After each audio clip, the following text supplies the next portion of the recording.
how to avoid diagnosing in allopathic terms and treating with Ayurvedic medicines.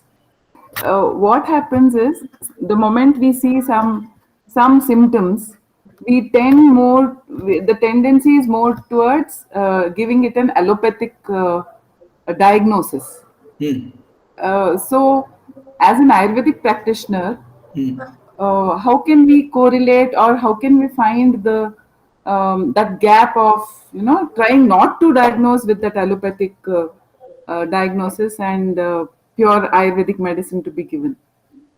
See, diagnosis, for the purpose of diagnosis, if you take any tool, there is no harm.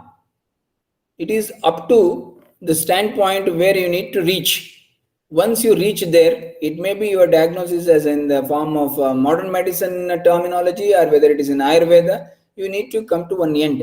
So if you are trying to come to an logical end on with the help of a modern tool, no issues. You reach there fast, then try to analyze, break it up, that if this is the condition, then where you can place it back or correlate with Ayurvedic terminologies or Ayurvedic perspective. If this particular condition is called in modern as some skin condition or some liver condition, so where shall I put these things with the Ayurvedic terminologies? So when you look at these point of it, then try to correlate.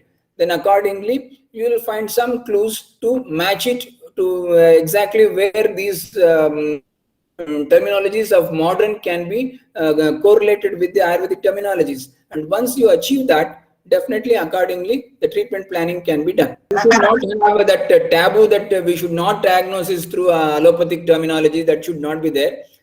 Trying to reach to the diagnosis through any means, that is always good. But once you confirm yourself what is there, then shift over from that point to Ayurvedic terminologies and finalize it, what Ayurveda speaks about in these conditions, manage it or how to manage it. Okay, sir.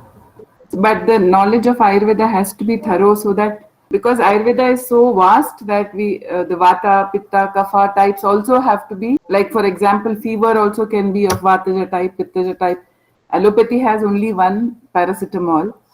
If we have to give Ayurvedic lines, it is very important for us to know exactly all the symptoms and how it is mentioned in our classics. Right, sir? No, that is true. That is true that we should know all these aspects, but it doesn't mean that the Western or the allopathic science is also having a very less information or limited information. No, that is not true. They too have a lot of information, but for them, fever is only a simple symptom. But for Ayurveda, fever is a big disease.